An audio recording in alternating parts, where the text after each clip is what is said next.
الحمد لله وكفى وسلام على عباده الذين اصطفى أما بعد فأعوذ بالله من الشيطان الرجيم بسم الله الرحمن الرحيم لن ينال الله لحومها ولا دماؤها ولكن يناله التقوى منكم قل إن صلاتي ونسكي ومحياي ومماتي لله رب العالمين رب اشرح لي صدري ويسر لي أمري واحلل عقدة من لساني يفقهوا قولي سبحانك لا علم لنا إلا ما علمتنا إنك أنت العليم الحكيم اللهم صل على محمد في أوسط كلامنا اللهم صل على محمد في آخر كلامنا صدق الله العظيم. محترم دینی بھائیوں، قرآن کریم کی ایک دو آیتیں آپ کے سامنے تلاوت کی گئی ہیں جس میں اللہ تعالیٰ نے قربانی کا ذکر کیا ہے. آپ کے سامنے قرآن کریم کی ان آیتوں کی روشنی میں قرآن قربانی سے متعلق کچھ باتیں بتانا ہے. قربانی کے معنی آتے ہیں قرب حاصل کرنا. بندہ جو قربانی پیش کرتا ہے اس کے ذریعے بندہ اللہ کا قرب حاصل کرتا ہے. تو جو بھی قربانی دی جاتی ہے اس کا مقصد ہے اللہ تعالیٰ کا قرب حاصل کرنا. اسی لیے اس کا نام قربانی رکھا گیا ہے، اس لیے کہ اس کا مقصد اللہ کا قرب حاصل کرنا ہوتا ہے. جیسے روزے سے، حج سے، صدقے سے، نماز سے اللہ کا قرب حاصل کرنا مقصد ہے، اسی طرح قربانی سے بھی اللہ کا قرب حاصل کرنا مقصد ہے.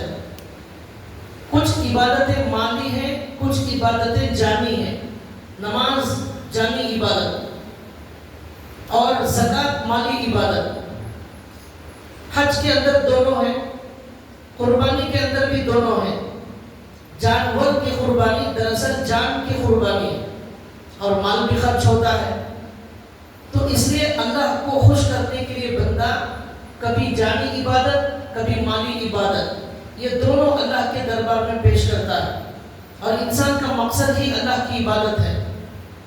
اس لیے اللہ نے قربانی کا حکم دیا. قرآن کریم کے اندر اللہ نے حکم دیا، ہمارے نبی صلی اللہ علیہ وسلم نے حدیثوں میں حکم دیا اور کہا کہ جس آدمی کے پاس 52.5 تولے چاندی، 612 گرام چاندی یا اتنے پیسے موجود ہوں، چاندی موجود ہو 612 گرام یا اتنے پیسے موجود ہوں، 1,60,70,000 کے آس پاس کچھ پیسے ہوتے ہیں، اتنے اگر کسی کے پاس موجود ہیں تو اس آدمی کے اوپر قربانی واجب ہے.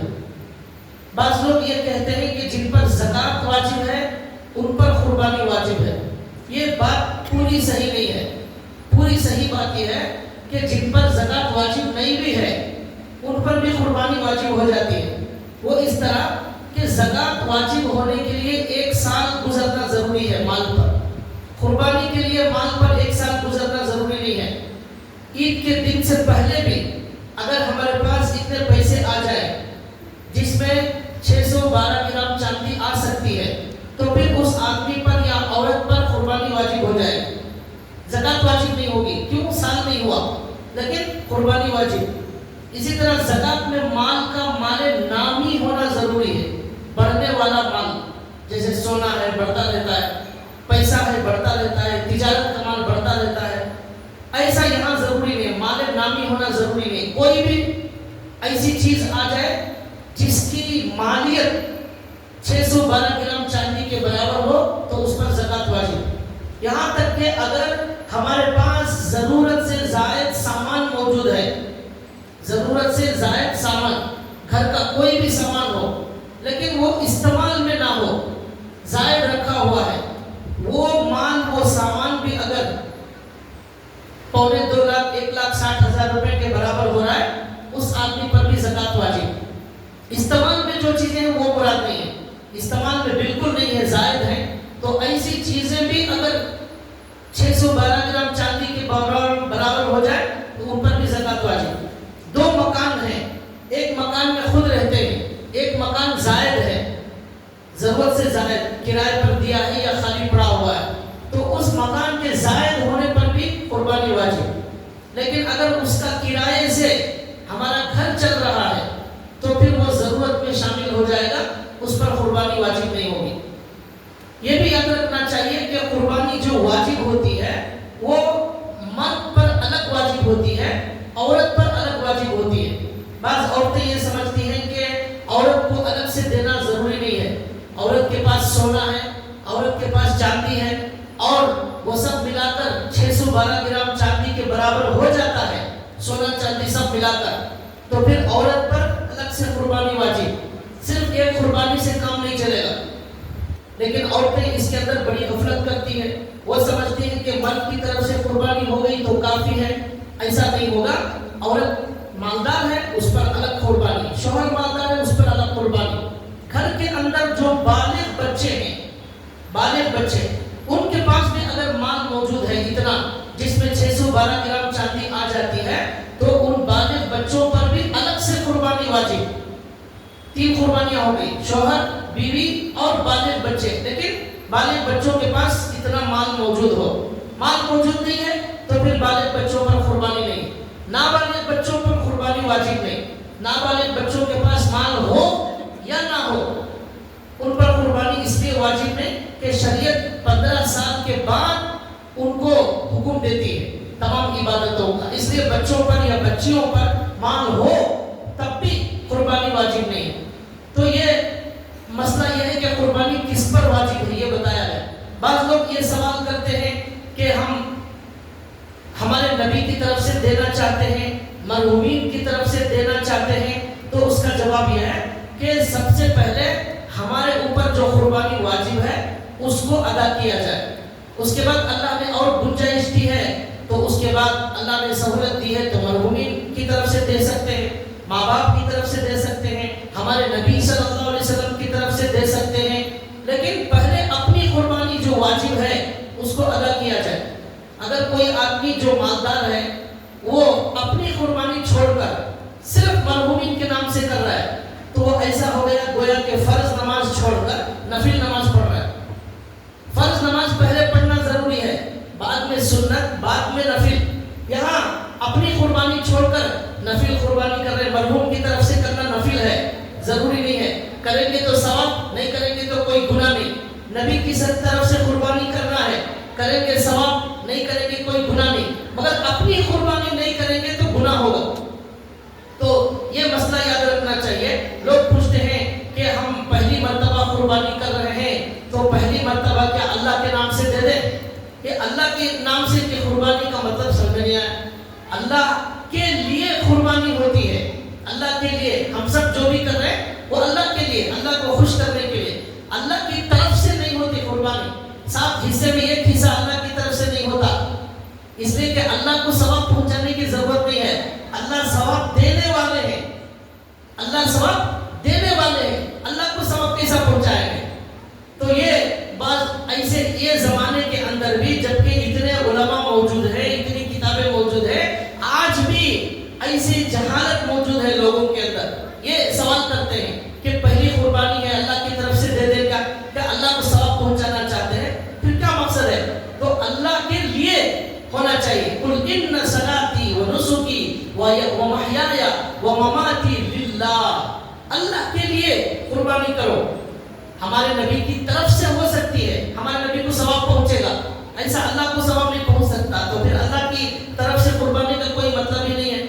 تو بہرحال یہ سب اچھی طرح جان لینا چاہیے. اسی طرح مرحومین کا ذکر آیا, مرحومین کی طرف سے قربانی ہو سکتی ہے. بہت سارے لوگ مسلمانوں میں ایسے ہیں لوگوں کا دماغ خراب کرتے رہتے ہیں, مرحومین کی طرف سے قربانی نہیں ہو سکتی, مرحومین کی طرف سے قربانی نہیں ہو سکتی. یہ بالکل جہالت ہے. بالکل مرحومین کی طرف سے قربانی ہو سکتی ہے, لیکن پہلے اپنی قربانی واجب ادا کرنے کے بعد ہو سکتی ہے. لیکن بعض لوگ یہ پھیلاتے رہتے ہیں مرحومین کی طرف سے نہیں ہو سکتی. اس کے لیے 2 دلیلیں میں دے رہا ہوں. سب سے پہلی دلیل آپ صلی اللہ علیہ وسلم کی حدیث ابن ماجہ کے اندر موجود ہے. ہمارے نبی صلی اللہ علیہ وسلم نے 2 جانور خریدے. ان میں سے ایک ہمارے نبی صلی اللہ علیہ وسلم نے یہ کہا کہ میری طرف سے، اور ہمارے نبی صلی اللہ علیہ وسلم نے کہا دوسرا امت کی طرف سے. ایک حضور نے اپنی طرف سے، دوسرا امت کی طرف سے قربانی دی. یہ حدیث اس بات کی دلیل ہے کہ حضور نے امت کی طرف سے قربانی دی.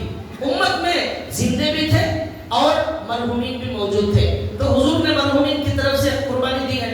حضور نے یہ نہیں کہا اس حدیث میں کہ میں امت میں زندوں کی طرف سے دے رہا ہوں، نہیں. ان امتی وان محمد، یہ امت کی طرف سے ایک اور حضور کی طرف سے ایک. تو امت میں زندے بھی ہیں اور مرحومین بھی ہیں. جب حضور نے مرحومین کی طرف سے دیا ہے تو اب یہ کہنا مرحومین کی طرف سے قربانی نہیں ہوگی، یہ جہالت. دوسری دلیل حضرت علی رضی اللہ تعالیٰ عنہ کی حدیث موجود ہے، ترمذی شریف میں موجود ہے. حضرت علی رضی اللہ تعالیٰ عنہ کے بارے میں آتا ہے کہ حضرت علی رضی اللہ تعالیٰ عنہ ایک بکرا اپنی طرف سے ذبح کرتے اور ایک جانور ہمارے نبی صلی اللہ علیہ وسلم کی طرف سے جانور قربانی کرتے. پوچھا گیا کہ آپ حضور کی طرف سے کیوں قربانی کرتے ہیں؟ تو حضرت علی نے کہا میرے نبی نے مجھے اس کا حکم دیا ہے کہ میں حضور کے نام سے کرتا رہوں، اس لیے میں کر رہا ہوں. اب اس کے بعد حضرت علی نے کہا فلا ادعه ابدا، میں کبھی اس کو نہیں چھوڑوں گا، ہمیشہ ہمارے نبی کی طرف سے قربانی دیتا رہوں گا. تو یہ حدیث اس بات کی دلیل ہے کہ مرحومین کی طرف سے دی جا سکتی ہے. اور تمام ہمارے علماء اکرام کا متفقہ فیصلہ ہے کہ جس طرح مرحوم کے نام سے صدقہ دیا جا سکتا ہے تو قربانی بھی دی جا سکتی ہے. حج بھی ہو سکتا ہے مرحوم کے نام سے، حج بدل کرو، مرحوم کو ثواب پہنچاؤ. تو پھر قربانی کیوں نہیں ہو سکتی؟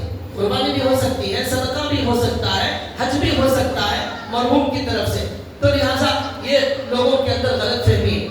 تو اس کا بڑا خیال رکھنا چاہیے کہ بڑے اہتمام سے مسائل پوچھ کر بڑی پابندی سے قربانی کی جائے. قربانی کے فضائل کے اندر ہمارے نبی صلی اللہ علیہ وسلم نے بہت ساری فضیلتیں بتائی اور امت کو بتایا کہ یہ بڑا ثواب کا کام ہے، بڑا فضیلت کا کام ہے، بہت اہم عبادت ہے، اس کے اندر بھی غفلت نہیں برتنا چاہیے. اور پورے اہتمام سے گھر میں کتنے افراد ہیں، کون کون مالدار ہیں، کن کن پر قربانی واجب ہے، اس کا پورا حساب لگا کر اتنے حصے قربانی، چاہے بکرا دے یا بکری، چھیڑا چھیڑی، گائے، اسی طرح اونٹ، یہ سارے جانوروں کے اندر قربانی ہو سکتی ہے. بکرے ہی دینا ضروری نہیں، گائے کے اندر بھی حصہ لے سکتے ہیں. گائے کے اندر 7 لوگ شریک ہو سکتے ہیں. اس کے اندر 7 حصوں میں سے کچھ حصے عقیقے کے بھی ہو سکتے ہیں، کچھ حصے عقیقے کے، کچھ حصے قربانی کے. یہ جائز ہے، اس لیے کہ عقیقے کا مقصد بھی اللہ کی عبادت اور اللہ کا قرب ہے، اور قربانی کا مقصد بھی اللہ کا قرب ہے. تو لہٰذا ایسا ہو سکتا ہے. تو کچھ جو بکرا یا چھیلا ہے اس میں صرف ایک آدمی، لیکن جو گائے ہے یا اونٹ ہے تو اس کے اندر، بڑے جانور کے اندر 7 لوگ شریک ہو سکتے ہیں. تو گھر کے اندر جتنے لوگوں پر قربانی واجب ہے ان کی طرف سے اس طرح حساب لگا کر قربانی کی جائے. لیکن اگر باپ نابالغ بچوں کی طرف سے بھی اگر قربانی دینا چاہتا ہے تو دے سکتا ہے، جو واجب نہیں ہے لیکن دینا چاہتا ہے تو خوشی کی بات ہے، دے سکتا ہے، اس کا اجر و ثواب ملے گا. اور اس کا بہت بڑا ثواب ہے، اس کو بہت اہم عبادت سمجھ کر اس کو انجام دینا ہے. لہٰذا ہمارے نبی صلی اللہ علیہ وسلم نے امت کو ترغیب دی، اور ہمارے نبی صلی اللہ علیہ وسلم نے ایک حدیث کے اندر فرمایا کہ عید کے دن، یوم النحر کے دن، عید کے دن اللہ کے نزدیک آدمی کا سب سے زیادہ محبوب عمل جانور کا خون بہانا ہے. عید کے دن اللہ کے نزدیک آدمی کا سب سے محبوب عمل جانور کا خون بہانا ہے. اس سے زیادہ بڑھ کر اس دن اللہ کو کوئی عبادت پسند نہیں. یہ سب سے زیادہ اللہ کو پسند عید کے دن کہ جانور کا خون بہایا جائے. اسی حدیث میں اللہ کے رسول صلی اللہ علیہ وسلم نے فرمایا کہ کل قیامت کے دن تمہارے قربانی کے جانور اپنے سینگوں، اپنے بالوں، اپنے کھروں کو لے کر اللہ کے دربار میں تمہارے جانور آئیں گے. اب وہ بال، کھر، سینگ لانے کا مطلب کیا؟ کل قیامت کے دن تمہارے نام اعمال میں یہ سب تولا جائے گا اور اس کا اجر و ثواب ملے گا. اور اس طرح اللہ کے نبی نے فضیلت بتائی کہ تمہارے جانور کے سینگ، بال، کھر یہ سب کے سب وہاں آئیں گے، ان سب کا اجر تمہیں دیا جائے. کتنا بڑا ثواب کا کام. پھر اسی حدیث میں اللہ کے رسول صلی اللہ علیہ وسلم نے یہ بھی فرمایا کہ آدمی کا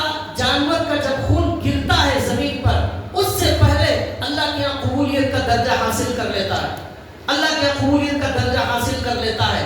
آخری جملے میں حضور نے کہا کہ اس لیے تم لوگ بڑی خوش دلی سے قربانی کرو، خوش دلی کے ساتھ، بڑی خوشی کے ساتھ، اللہ کی محبت میں، ہمارے نبی کی محبت میں، اسلام کی محبت میں جانور کو خوشی خوشی قربان کیا جائے۔ 15-20 ہزار 25 ہزار جا رہے ہیں تو اس کا کوئی غم نہیں ہونا چاہیے، اس کے غم کے بغیر خوشی کے ساتھ کہ میرا مال اللہ کے لیے قربان ہو رہا ہے، خوشی خوشی۔ ہمارے نبی نے ایک مرتبہ 100 اونٹ قربان کیے، 100 اونٹ۔ ایک اونٹ کی کیا قیمت ہے؟ ایک اونٹ کی 5 لاکھ ہے اندازن۔ تو 5 لاکھ کا اگر ایک اونٹ مان لیا جائے تو ہمارے نبی نے 5 کروڑ روپے کی قربانی کی، 5 کروڑ روپے کی قربانی، 100 اونٹ۔ تو ہمارے نبی صلی اللہ علیہ وسلم نے اتنا مال جو خرچہ کیا وہ اللہ کی محبت میں خوشی خوشی سے قربان کیا۔ اور ہمارے نبی نے جو 100 اونٹوں کی قربانی کی اس میں سے 60 پر 3 اونٹوں کو ہمارے نبی نے اپنے ہاتھ سے ذبح کیا، 60 پر 3 اونٹوں کو اپنے ہاتھ سے ذبح کیا، بقیہ ذبح کرنے حضرت علی کو دے دیا۔ یہاں علماء نے لکھا ہے کہ ہمارے نبی کی عمر کتنی تھی؟ 60 پر 3 سال۔ کتنے اونٹ ہمارے نبی نے ذبح کیے؟ 60 پر 3۔ تو ہمارے نبی نے گویا کہ پہلے ہی اشارہ دے دیا تھا کہ میری عمر 60 پر 3 ہے، اسی لیے 60 پر 3 کے بعد بقیہ حضرت علی کو دے دی۔ اس میں اشارہ تھا کہ ہمارے نبی کی عمر کتنی ہونے والی ہے۔ تو یہ علماء کرام نے لکھا ہے۔ تو اس طرح خوش دلی کے ساتھ قربانی کرنے کا ہمارے نبی نے حکم دیا۔ اس کے بعد ہمارے نبی صلی اللہ علیہ وسلم نے ایک اور حدیث کے اندر فرمایا، ایک حدیث کے اندر ہمارے نبی نے فرمایا، حضرت فاطمہ رضی اللہ تعالیٰ عنہ سے فرمایا، اے فاطمہ اٹھو، اپنے قربانی کی طرف آؤ، آپ کا جانور جہاں قربان کیا جا رہا ہے وہاں آؤ، وہاں کھڑے ہو کر دیکھو اپنی قربانی کو، اس لیے کہ تمہارے جانور کا خون کا خطرہ بہنے سے پہلے تمہارے پچھلے سارے گناہوں کو اللہ معاف کر دیتے، اس لیے تم کھڑے ہو کر وہاں دیکھو۔ یہ ہمارے نبی نے حضرت فاطمہ کو حکم دیا۔ حضرت فاطمہ رضی اللہ تعالیٰ عنہ نے سوال کیا، یا رسول اللہ یہ جو آپ فضیلت بتا رہے ہیں، خون کا خطرہ گرنے سے پہلے گناہوں کی معافی ہوتی ہے، یا یہ فضیلت، یہ ثواب کیا صرف ہمارے خاندان کے لیے ہے یا تمام مسلمانوں کے لیے؟ تو ہمارے نبی نے فرمایا، بل لنا وللمسلمین، یہ فضیلت ہمارے اہل بیت خاندان کے لیے بھی ہے اور دنیا کے تمام مسلمانوں کے لیے فضیلت ہے کہ ان کے جانور کا خون کا خطرہ گرنے سے پہلے اللہ تعالیٰ ان کے سارے پچھلے گناہوں کو معاف فرما دیتے۔ اتنی بڑی فضیلت ہے تو پھر اس کے اندر پیچھے نہیں رہنا چاہیے۔ ایک حدیث میں اللہ کے رسول صلی اللہ علیہ وسلم نے فرمایا، صحابہ کرام نے پوچھا، یا رسول اللہ ما هذه الاضاحی، یا رسول اللہ یہ قربانیاں کیا ہیں؟ اللہ کے رسول نے فرمایا، سنت ابیکم ابراہیم، یہ تمہارے باپ حضرت ابراہیم علیہ السلام کی سنت ہے، تمہارے باپ حضرت ابراہیم علیہ السلام کی سنت۔ اس کے بعد ہمارے نبی نے فرمایا، پھر صحابہ نے پوچھا، یا رسول اللہ فما لنا فیہا، اس میں ہمیں کیا ملے گا؟ تو ہمارے نبی نے فرمایا، بکل شعرۃ حسنہ، بکل شعرۃ حسنہ، ہر بال کے بدلے میں ایک نیکی ملے گی، جانور کے ہر بال کے بدلے میں ایک نیکی ملے گی، یہ تمہارا فائدہ ہے۔ اس کے بعد صحابہ نے پوچھا، فالصوف یا رسول اللہ، اون کے بارے میں کیا ہے؟ تو ہمارے نبی نے فرمایا، بکل صوف من الشعرۃ حسنہ، جو جانور کے اوپر اون کی طرح بال ہوتے ہیں، بہت زیادہ بال ہوتے ہیں، اون کے بہت باریک باریک زیادہ بال، تو اللہ کے نبی اس کے بدلے میں بھی ہر بال کے بدلے میں ایک نیکی ملے گی۔ یہ اللہ کے نبی نے قربانی کی فضیلت بتائی۔ اس میں اس حدیث کے اندر اللہ کے نبی نے فرمایا، تمہارے باپ ابراہیم علیہ السلام کی سنت ہے۔ ہمارے ابراہیم علیہ السلام جو اللہ کے نبی تھے، انہوں نے اپنے بیٹے کو ذبح کیا۔ ہم جانور کو ذبح کرتے ہیں، لیکن ہمارے نبی کیا کہہ رہے ہیں؟ یہ تمہارے باپ کی سنت پر تم عمل کر رہے ہو۔ سوال یہ ہے کہ ہم کہاں بچے کو ذبح کر رہے ہیں؟ ہم تو جانور کو ذبح کر رہے ہیں، انہوں نے تو جان کو ذبح کیا تھا۔ تو اس کا جواب یہ ہے کہ اللہ کے نبی یہ کہنا چاہتے ہیں کہ حضرت ابراہیم علیہ السلام نے جو بچے کو قربانی کی تھی، اس کا جتنا زیادہ ثواب ہے، اتنا ہی زیادہ ثواب آپ کو جانور کے قربان کرنے پر ملے گا۔ اس لیے ہمارے نبی نے کہا، تمہارے باپ کی یہ سنت ہے، ان کو جیسے ثواب ملا ایسے تمہیں بھی اتنا ہی زیادہ ثواب ملے گا۔ جان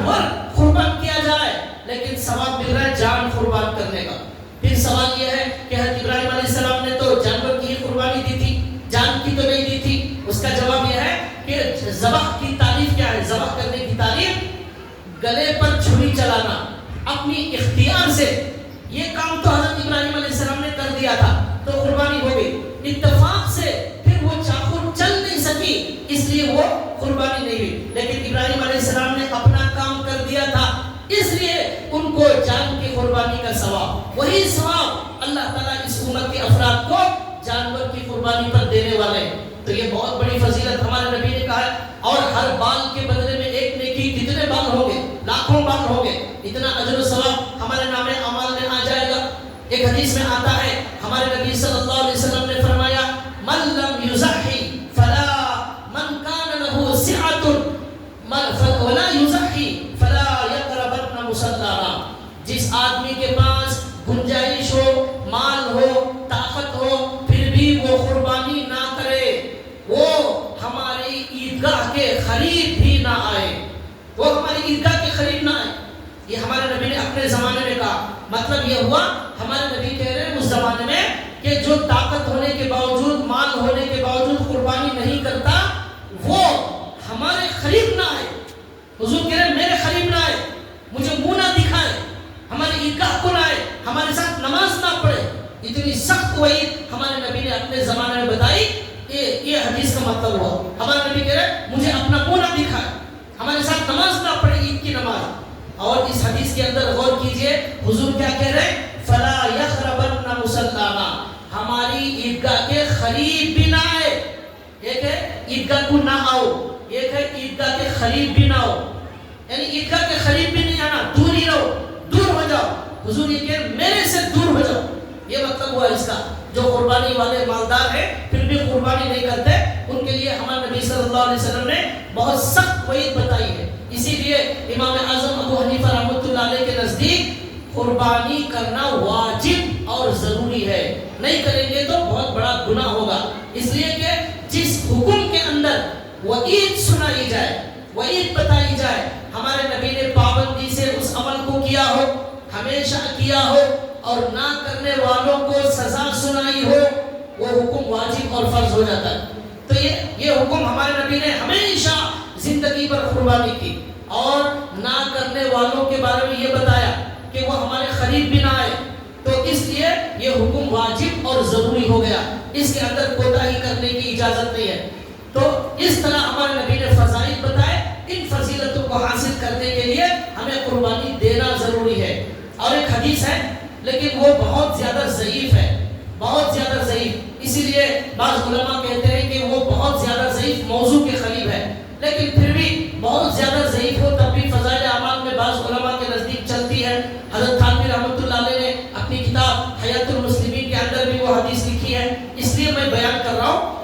اس میں ہمارے نبی نے فرمایا اپنے جانوروں کو کھلا کر موٹا کرو, اچھا صحت مند ہٹا کٹا بناؤ, اس لیے کہ وہ قیامت کے دن تمہارے پلسرات پر سواری کا کام دیں گے, پلسرات پر سواری کا کام.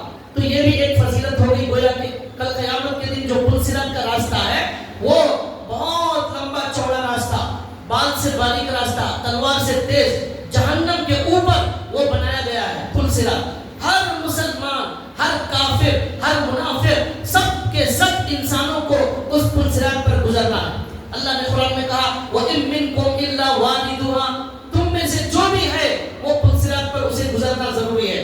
اب جو مومن ہوگا وہ اس کے بکرے پر بیٹھ کر تیزی سے گزر جائے گا, اس کے قربانی کے جانور پر سے تیزی سے گزر جائے گا. لیکن جو کافر ہیں وہ وہاں چلتے ہوئے اسی سے جہنم میں نیچے گر جائے, چل نہیں سکیں گے اور گر جائے گا, اسی طرح جہنم میں جانے کا راستہ ہوگا. لیکن مومن اپنے قربانیوں کے جانور پر سے گزر جائیں گے. لیکن یہ حدیث جیسے کہ بتایا بہت زیادہ ضعیف ہے. تو بہرحال یہ فضیلت کے لیے بھی ایک دوسرے جو صحیح حدیث ہے ان کی تقویت کے لیے یہ بھی فضیلت ہے کہ اللہ کے نبی نے یہ بھی فرمایا. گزشتہ جمعہ میں نے بتایا تھا بعض لوگ یہ اعتراض کرتے ہیں کہ صدقہ دے دینا چاہیے, قربانی کرنے کی کیا ضرورت ہے. ایسے ایک حاجی صاحب تھے, وہ قربانی نہیں دیتے تھے, ہمیشہ یہ سوچتے کہ اتنے 1000 روپے کی قربانی دینے سے کیا ہوگا. حضرت تھانوی نے اپنی کتاب میں قصہ لکھا ہے, وہ حاجی صاحب نے خواب میں دیکھا, خواب میں میدان محشر قائم ہو گیا, پلسرات بن گیا ہے اور سب لوگ پلسرات پر جا رہے ہیں. تو جو بھی قربانی یہ حاجی صاحب کھڑے ہوئے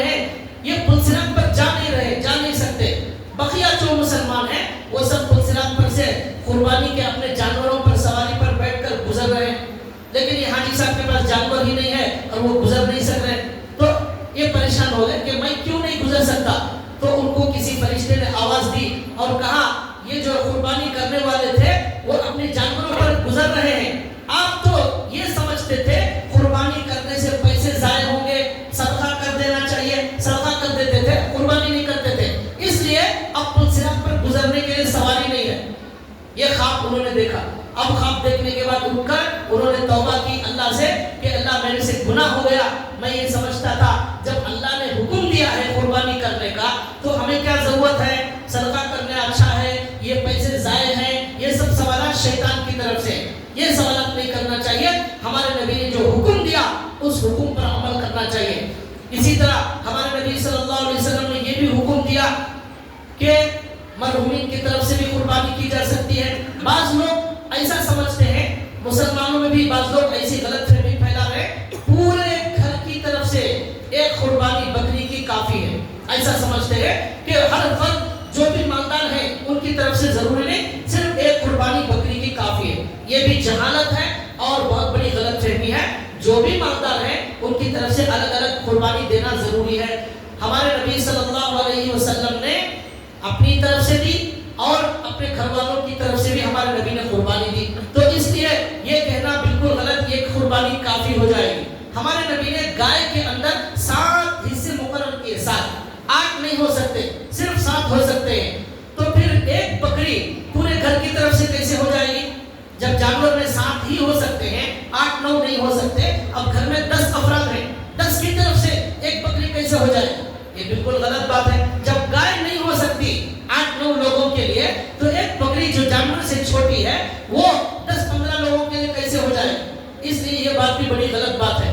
بعض لوگ ایک دلیل پیش کرتے ہیں حدیث کی کہ ہمارے نبی نے ایک مرتبہ اپنے گھر والوں کی طرف سے اپنی طرف سے ایک بکری ذبح کی تھی.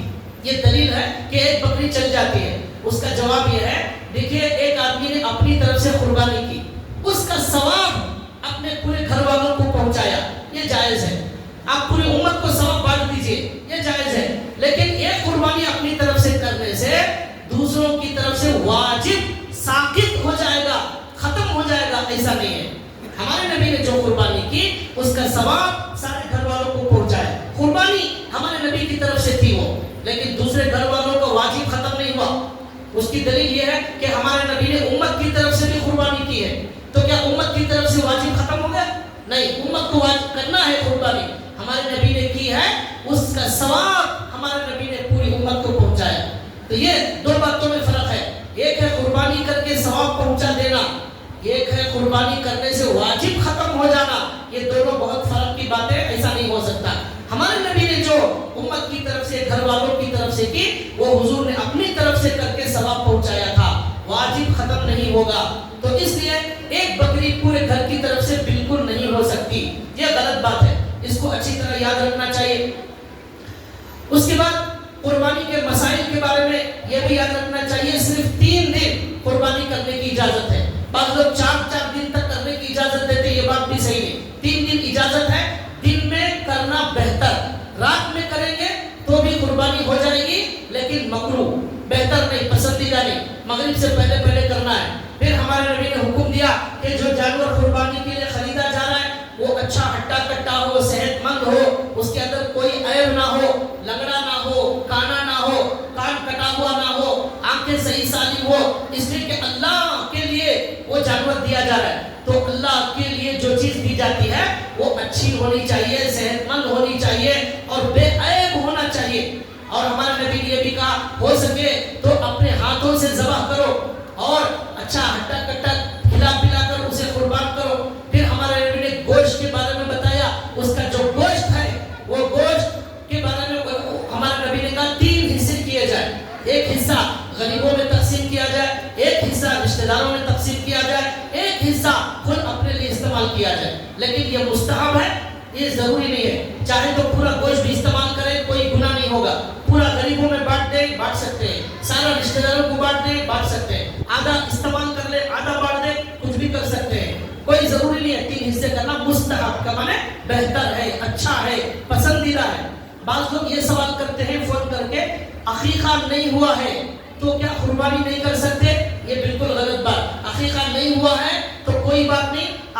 قربانی کرنا واجب ہے. عقیقہ نفل 7 دن تک کرنا سنت. عقیقہ نہیں کر سکے پھر 14 دن 21 دن 1 مہینہ اگر نہیں ہوا تو پھر بعد میں زندگی میں کبھی بھی کرنا نفل ہے. نفل ضروری نہیں ہے لیکن قربانی کرنا ہر سال واجب ہے. عقیقہ نہ بھی ہو تب بھی قربانی کرنا ضروری. اسی طرح بعض لوگ سمجھتے ہیں شادی نہیں ہوئی ہے تو قربانی نہیں کرنا, یہ بھی غلط بات. شادی ہو یا نہ ہو مالدار ہے تو پھر قربانی کرنا ہے. تو یہ سب مسائل ہیں جو لوگ فون میں پوچھتے رہتے ہیں, یہ ساری باتیں آپ کو بتا دیا. آخر میں ایک سوال کا جواب دینا ہے, وہ یہ ہے کہ بعض لوگ یہ سمجھتے ہیں کہ غیروں کی طرف سے یہ سوال بار بار اٹھایا جاتا ہے کہ جانور کو ذبح کرنا یہ بہت بے رحمی کی بات ہے, یہ جانور پر ظلم ہے, یہ جانور کو کاٹنا نہیں چاہیے, ذبح نہیں کرنا چاہیے, اور اس پر رحم کا تقاضا یہ ہے کہ اس کو چھوڑ دیا جائے, اس کو ذبح نہ کیا جائے. حضرت تھانوی رحمۃ اللہ علیہ نے اس کے بہت اچھے جوابات دیے اور حضرت نے فرمایا کہ یہ کہنا کہ جانور کو ذبح نہ کیا جائے, چھوڑ دیا جائے, بے رحمی ہے. تو پھر آپ لوگ کسان لوگ کھیتوں کے اندر جو بیل سے کام لیتے ہیں, کھیت کے اندر وہ ہل جوتنے کا کام لیتے ہیں, بیج ڈالنے کے لیے کھیت پر دھوپ میں چلاتے رہتے ہیں گائے کو, یہ بھی ظلم ہے, یہ بھی رحم کے خلاف ہے. اس بیچارے کو اتنی بھی تکلیف نہیں دینا چاہیے کہ کھیت میں کام کرنے کی تکلیف نہیں چلے تو گائے کو مانتے ہیں, بیل کو مانتے ہیں, وہاں آپ کو رحم نظر نہیں آیا.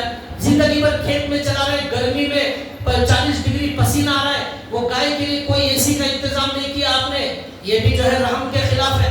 مار رہے, کھیت پر کام لے رہے, وہاں ظلم نظر نہیں آیا. اور اسی طرح جو ہے گاڑی, بیل گاڑی بنا کر اس پر اینٹ لاد کر لے جا رہے ہیں, لوہا لے جا رہے ہیں گائے پر, بیل کام کر رہا ہے تو یہ بھی اس پر ظلم ہے, وہ بھی نہیں کرنا چاہیے.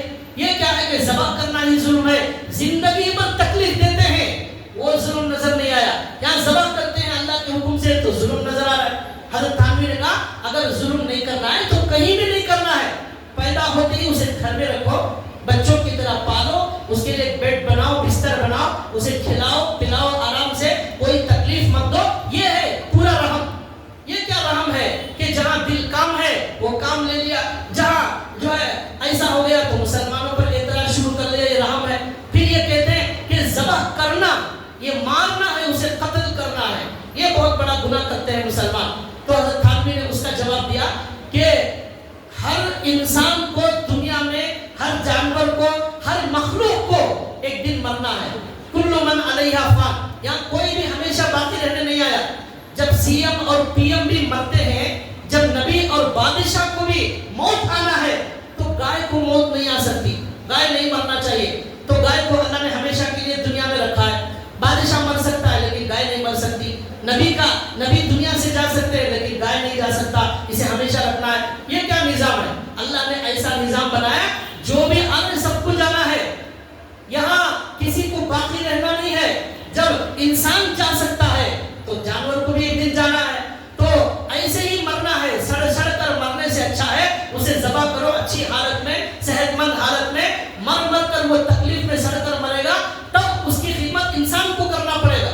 اب بہت سارے ایسے ادارے بن گئے, وہاں بیل مر رہے ہیں رات دن, وہ انسان ان کی خدمت میں لگے ہوئے. اللہ نے کہا کہ اسے اچھا ذبح کر کے استعمال میں لاؤ. دودھ استعمال میں لاتے ہیں, سواری کے طور پر استعمال میں لاتے ہیں. اسی طرح اللہ نے کھانے کے لیے بھی اس کے لیے اللہ نے اجازت دی ہے. اور ایک بات حضرت تھانوی نے کہی, اللہ سے زیادہ رحم کرنے والے مت بنو. اللہ رحم کرنے والے بہت بڑے, ارحم الراحمین اللہ, اس سے زیادہ کوئی رحم نہیں کر سکتا. تو اللہ نے ارحم الراحمین نے خود حکم دیا ہے جانور کو ذبح کرنے کا. ہم اللہ سے زیادہ رحم کرنے والے بن کر یہ کہتے ہیں کہ جانور پر قتل ذبح کرنا, جانور کو ذبح کرنا یہ ظلم ہے. تو یہ بالکل غلط بات ہے. جب انسان بھی, اللہ نے کہا وما جعلنا لبشر من قبلک الخلد, کسی انسان کو بھی یہاں دنیا میں ہمیشہ رہنا نہیں ہے. مارنا اگر ظلم ہوتا, ہر جاندار کو مارنا ظلم ہوتا, پھر دنیا کے اندر مچھر بھی نہیں مارنا چاہیے. حضرت تھانوی لکھتے ہیں کہ کوئی بھی جاندار کو مارنا ظلم ہے, مچھر بھی مت مارو, جوؤں کو مت مارو. مرغی کاٹنا کیوں ظلم نہیں ہے؟ مرغی بھی تو جاندار ہے, وہ کھاتے رہتے ہیں, مرغی کے بہت سارے آئٹم بنا کر سب کھاتے. مرغی کو مارنا ظلم نہیں ہے, گائے کو مارنا ظلم ہے. یہ کیا عجیب بات ہے. اب مرغیوں کو بھی بند کر دیا جائے, کوئی مرغی بھی نہ کھائے, بکروں کو بھی سب بند کر دیا جائے, لیکن بکرا کھاتے ہوئے ظلم یاد نہیں آیا. بھی یاد نہیں آیا, مرغی کھاتے ہوئے رحم یاد نہیں آیا, ظلم یاد نہیں آیا, گائے کے لیے خاص طور پر رحم یاد آ گیا. یہ عجیب بات, ہندوستان کے اندر آج دن مسلمانوں پر ظلم کیا جا رہا ہے, اور جو بھی گائے لے جانے والے ملتے ہیں شک کی وجہ سے ان کا قتل کیا جا رہا ہے. یعنی انسان کو قتل کرنا جائز ہے گائے کو بچانے کے لیے, گائے پر رحم کرنے کے لیے, تو پھر مرغی لے جانے والوں کو بھی کرو ایسے ہی, وہ بھی ظلم کرے, وہ بھی جا کر ذبح کریں گے. بکرے لے جانے والوں کے ساتھ ایسا ہونا چاہیے. تو یہ رحم کا عجیب و غریب فلسفہ ہے جو عقل میں نہیں آ رہا ہے, اور ظلم کا بھی عجیب و غریب فلسفہ. حضرت تھانوی نے لکھا, روزانہ اگر مارنا ظلم ہے, سب سے بڑے ظالم ملک الموت, سب سے بڑے ظالم کون ہے؟ ملک الموت. روزانہ 1.5 لاکھ لوگوں کو مار دیتے ہیں دنیا میں. آج ملک الموت کیا کرتے ہیں؟ روزانہ 1.5 لاکھ لوگوں کو مار دیتے ہیں. یہ تو بہت بڑے ظالم ہو گئے, لیکن ان کو کوئی ظالم نہیں کہتا. کیوں؟ اللہ نے دنیا میں ایسا نظام بنایا ہے, یہاں کوئی ہمیشہ رہنا نہیں ہے. سیٹ خالی کرنا پڑے گا دوسروں کو آنے کے لیے. نانا کو کہا جائے گا آپ سیٹ خالی کیجئے, ابھی نواسے آنے والے ہیں. اور دادا کو کہا جائے گا آپ سیٹ خالی کیجئے, پوتے آنے والی ہیں. عربی شاعر نے کہا, سنقنا الی الدنیا فلو عاش اہلها منعنا بها من جیئۃ وظہور. سب انسان دنیا میں رہیں گے, کوئی نہیں مرے گا تو دنیا میں رہنے کی جگہ نہیں ہوگی, مسجد میں بھی جگہ نہیں ہوگی, گھروں میں بھی جگہ نہیں ہوگی. ہمارے 1000 سال کے نانا دادا رہیں گے تو کہاں رکھیں گے؟ گھر میں. ایسے گائے کو چاہتے ہیں کہ ہمیشہ زندہ رہے. یہ ساری گائے اس دنیا میں زندہ رہیں گے, کہاں سے لائیں گے ان کو چارہ؟ کون کھلائے گا؟ یہ اللہ کے نظام کے خلاف. اللہ نے ایسا نظام بنایا. شیر جنگل کا وہ کیا کھانا کھاتا ہے؟ شیر بریانی نہیں کھاتا, روٹی نہیں کھاتا, اڈلی وڑا نہیں کھاتا. اسے جو ہے جانور چاہیے, جانور. وہ مار کر, چیڑ کر, پھاڑ کر کھاتا ہے, وہی اس کی بریانی ہے. اللہ نے ایسا نظام بنایا. تو اس لیے شیر کو کوئی ظالم نہیں کہتا. شیر بہت اچھا جانور, اسے دیکھنے کے لیے زو میں جاتے ہیں تو اس کی سیلفی سب لیتے ہیں. اور ظالم کے ساتھ کیوں سیلفی لے رہے؟ یہ تو پوری زندگی وہی کام کرتا ہے, اسے کوئی جو ہے قتل نہیں کرتا. تو حضرت تھانوی رحمۃ اللہ علیہ نے اس طرح سمجھایا کہ یہ جو ہے ڈھونگ ہے, ڈھونگ. حضرت ارشد مدنی صاحب نے ابھی بیان دیا کہ ہندوستان کے اندر بہت بڑی بڑی کمپنیاں غیر چلا رہے ہیں, اور گائے کا گوشت کٹ رہا ہے, 1000 ٹن ایکسپورٹ ہو رہا ہے باہر, بہت سارے ملکوں میں جا رہا ہے. وہ کرنے والے کون ہیں؟ غیر ہیں, جو رحم کا ڈھنڈورا پیٹنے والے ہیں, ظلم کے خلاف آواز اٹھانے والے ہیں, گائے کے لیے انسان کو مارنے والے لوگ ہیں. وہی اپنی کمپنی کے اندر کروڑوں روپے کما رہے ہیں. وہاں ظلم نظر نہیں آیا. ایکسپورٹ کر رہے, پیسہ آ رہا ہے, تو وہاں ظلم نظر نہیں آیا. تو یہ عجیب و غریب فلسفہ. حضرت ارشد مدنی صاحب نے کہا اگر ایسا ہے اعلان کر دو ہندوستان کے اندر کہ یہ گائے قومی جانور ہے, اب اس کے بعد کوئی ذبح نہیں کر سکتا, نہ ایکسپورٹ کرنے والے, نہ کاروبار کرنے والے. سب سے زیادہ نقصان کسانوں کا ہوگا. یہ کسان بیچتے ہیں ہمیں, ان کا سب سے بڑا نقصان ہوگا. تو یہ کیا ہے؟ سیاست کا پورا کھیل ہے. سیاست کے اندر اگر ووٹ مل رہے تو سچ کو جھوٹ, جھوٹ کو سچ, اور کچھ بھی بکواس کرتے رہو. تو اس لیے بھائیوں, ہماری شریعت, ہمارا اسلام بڑا پاکیزہ, بڑا بہترین, بہت شاندار. اس کے احکامات عقل میں بالکل آنے والے, یہاں کوئی چیز نامناسب اور جو ہے بے ڈھنگی ہماری شریعت میں موجود نہیں ہے. اس لیے اللہ کے لیے خوش دلی کے ساتھ, بڑی محبت کے ساتھ ہر مالدار قربانی کے اندر آگے بڑھے. اللہ واجب قربانی نہیں بھی ہے تب بھی صرف 15,000 روپے, 20,000 روپے کی قربانی دیں گے, یہ ثواب کے اندر شریک ہو جائیں گے. آخری بات بتا کر بات ختم کر رہا ہوں. ہمارے نبی صلی اللہ علیہ وسلم نے, قرآن میں ہمارے نبی نے بھی کہی, قرآن میں بھی اللہ نے یہ بات کہی, لن ینال اللہ لحومها ولا دماؤها ولکن ینالہ التقوی منکم. اے لوگوں, تمہارے جانور کا خون اور گوشت اللہ کے پاس نہیں جاتا, بلکہ تمہارے دلوں میں جو ڈر ہے اللہ کا, وہ ڈر اللہ کے پاس جاتا ہے, وہ اللہ دیکھتے ہیں. تو علماء نے لکھا ہے کہ ایک قربانی کا ظاہر ہے, ایک قربانی کی روح ہے. قربانی کی روح کیا ہے؟ اپنے نفس کو ذبح کرنا. جانور کو ذبح کرنے سے پہلے کیا کرنا؟ اپنے نفس کو ذبح کرنا, اپنے خواہشات کو ذبح کرنا, اپنے جذبات کی قربانی دینا, نیند کی قربانی دینا. جانور قربان کر لیا لیکن نیند کی قربانی دینا نہیں آیا, جذبات کی قربانی دینا نہیں آیا. آنکھوں سے گناہ کر رہا ہے, وہاں دل بولتا ہے گناہ کرو, اس دل کی قربانی نہیں دیتا. اور یہ انسان جو ہے اللہ کی اطاعت ہر جگہ کرے, نفس کی اطاعت نہ کرے. یہ اللہ سکھا رہے ہیں. دیکھو جس طرح تم جانور کی قربانی کر رہے ہو, اپنے خواہشات کی قربانی کرو, اپنے نفس کی بات مت مانو. زندگی میں ہر جگہ اللہ کی بات مانو. جہاں نفس کہتا ہے گناہ ہمارے ابراہیم علیہ السلام کو اللہ نے کہا بیٹے کی قربانی کرو، تو ابراہیم علیہ السلام کے نفس نے کہا کہ ایک باپ کس طرح اپنے بچے کو ذبح کر سکتا ہے، باپ خودکشی کر سکتا ہے لیکن بچے کو ذبح نہیں کر سکتا۔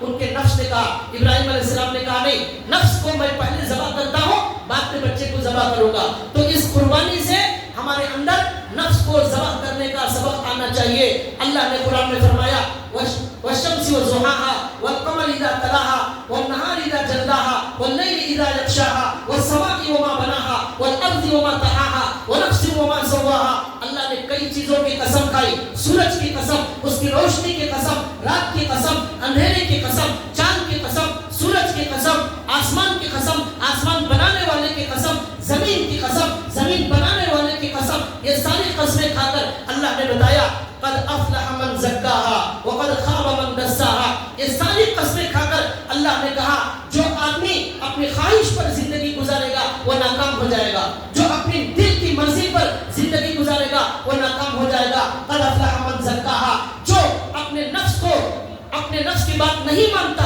اللہ کی بات مانتا ہے، وہ کامیاب ہو گیا۔ یہ ہے پورے قرآن کا خلاصہ۔ زندگی کے ہر قدم پر صرف اللہ کی ماننا ہے، نفس کی بات نہیں ماننا ہے۔ یہ ہے قربانی کی روح، قربانی کا مقصد، قربانی کی جان یہ ہے۔ اس قربانی سے ہمیں اللہ کے لیے اپنی جان، اپنا مال، اپنے جذبات، اپنی خواہش سب قربان کرنا آ جائے۔ اللہ سے دعا ہے اللہ تعالی ہمیں سنی ہوئی بات پر عمل کی توفیق عطا فرمائے۔